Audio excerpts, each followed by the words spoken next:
Yes, lads and ladies, how's it going? Max here, and welcome back to another episode or video.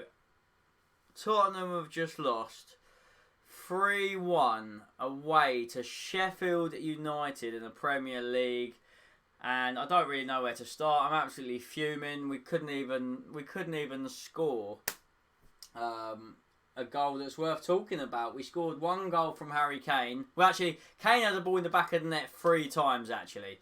But it was due to VAR and goals being offside or whatnot. One of the most controversial decisions. I'm going to talk about it first. I'm going to talk about that first, actually, right. So Kane had a goal disallowed from Lucas Moura running through, knocked it past 3 defenders. He got sandwiched in the middle and ended up going down. And the referee, after Kane put the ball in the back of the net, which was a good finish with his left foot past Dean Henderson, would have got us back in it at 1-1. I'm starting with this because I'm pissed off.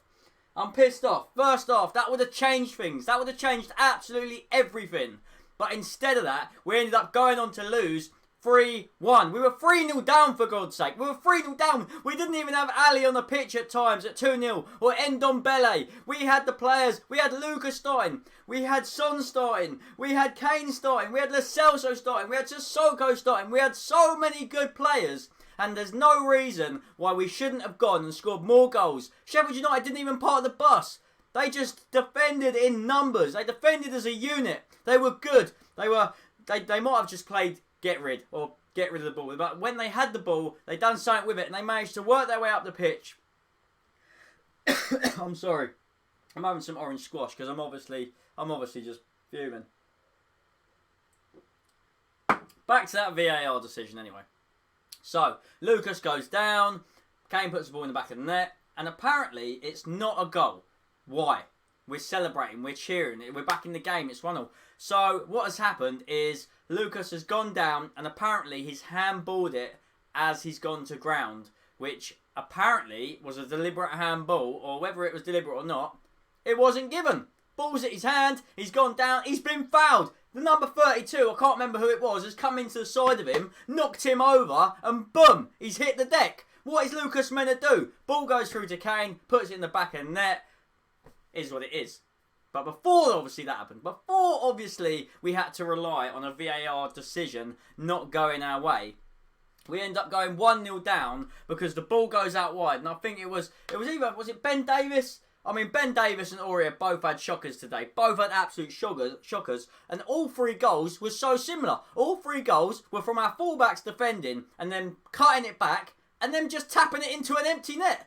The first goal was actually better of the 3 because it was down Ben Davies' wing. I remember it correctly now. There was 2 of them out there. Ben Davies was out wide on his own. No one to help him. The ball comes whipped in, cuts back, and it was actually a good finish into the far corner. Fair play, right? Fair play. Like 25 minutes had gone. Spurs maybe could have maybe got back in the game. It was calm. It was calm. But after that VAR decision, half-time came, right? Half-time came. And before I even talk about the second goal or whatnot, so the starting lineup was actually decent. It was that decent. I was going to look at my phone to actually have a look at it. It said it was like 4-2-2 or 4-2-3-1, whatever way you want to look at it. Lo Celso, so you had Aurier, right back. Ben Davies. In the middle, you had Sanchez and Dyer, which you've got Toby and Jan on the bench. Why are they on the bench? I don't know. I think Toby is arguably still our best centre-back going. He should be playing. I still think it should be him and Sanchez. Aurier's obviously a loose cannon, needs to go. Get rid of him. Gone. Be gone. Davis, obviously another one. He's just not good enough. He's not good enough. It's annoying because I want to be saying he should be playing for teams like Sheffield United, but clearly we're not as good as Sheffield United. Second half comes. Remember, without Ndombele, without Dele Alli. Stevie Bergwijn, that was another player that I forgot to mention. Stevie Bergwijn, he puts in a performance. Him and Sissoko, arguably, while they were on the pitch, they were the ones that tried making things happen, tried getting the game rolling, tried passing and moving, tried actually. There was a chance where Sissoko had it on the edge of the box and I was screaming, I was crying out loud for him to shoot. We were 1-0 down at the time. It's like, what are you doing? Have some faith. He had a shot eventually and it was like a P-roller into the keeper's hands. Bergwijn gets the ball, he's driving at defenders, he's running with the ball, he's trying to make things happen, and then it just wasn't happening. It wasn't happening, and Mourinho ended up taking him off because obviously he's not good enough. Because, well, according to Mourinho, he's not good enough. And do I sit here and blame Mourinho? I don't actually know. So you guys are going to have to tell me in the comments. Should we be blaming Mourinho? Are we blaming Dyer? Are we blaming Aurier, Ben Davis? 2-0 down we go, right? The ball comes in. I believe Aurier gets caught out at right back. How many times have we seen that before? He gets caught out, shock. And the ball gets cut back to, I mean, I'm not even going to say his name because I don't actually know who it was. I feel like saying Jerome or something like that. From back, when I say 3 yards out or 4 or 5 yards out, I feel like I'm being generous. The geezer was literally, it was harder to miss. I don't understand how we end up letting Sheffield United get in behind and just get to the touchline like that. It just wasn't good enough. The defence is awful. And we saw this against West Ham. We saw this against Man United. We've seen things have to change. The third goal is just absolutely abysmal. We're obviously trying to get back in the game. I believe Dele Alli might have come on as well as Ndombele at the same time. But the game's over. The game is over already before the fat lady even sings.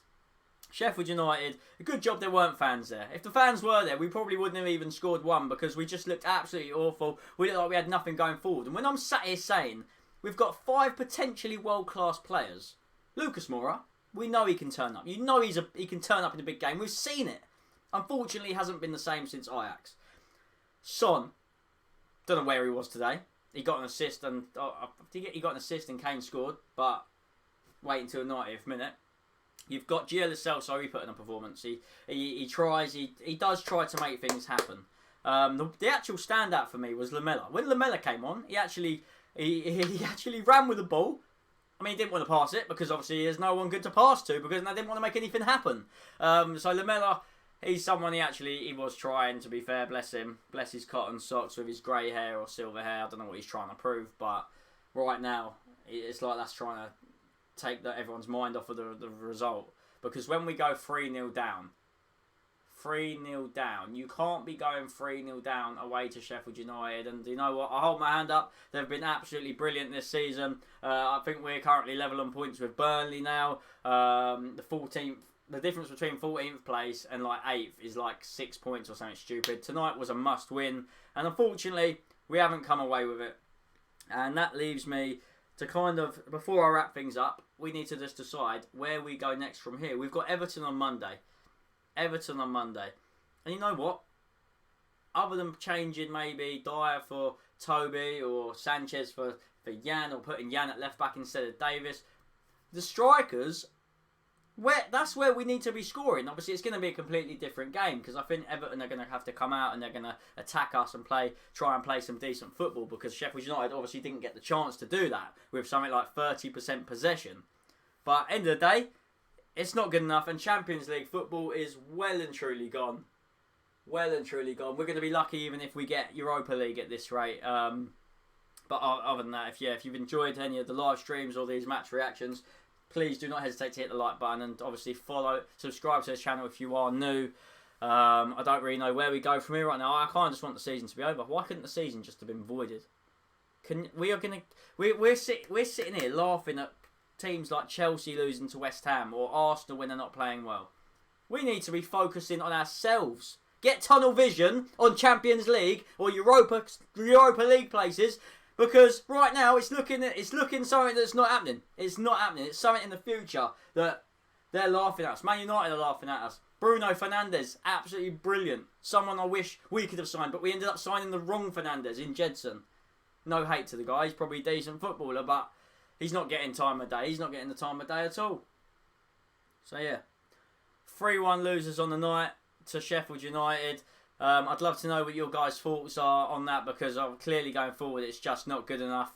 Harry Kane obviously got his 199th Premier League goal tonight, so fair play Harry. But when it comes to results like that, it just makes you feel a little bit distraught and doesn't really make me look forward to watching Spurs play anymore at the moment. But other than that, I'm going to wrap things up and say thank you for watching. If you have watched this to the end, then obviously I do appreciate it very much so. We just got to bounce back as quickly as possible. And I do hope we can do it. So thank you very much for watching. I'll see you guys all soon. And hopefully, if you have enjoyed, you hit that like button. You'll stay tuned for more. Up the Spurs. Have a day off for now. And I will see all you lovely people for the next game, which will be Everton. We'll be live streaming that on my YouTube channel, which I have been doing recently. So obviously, stay tuned for that. Take care. Have a day off. And yeah, awful.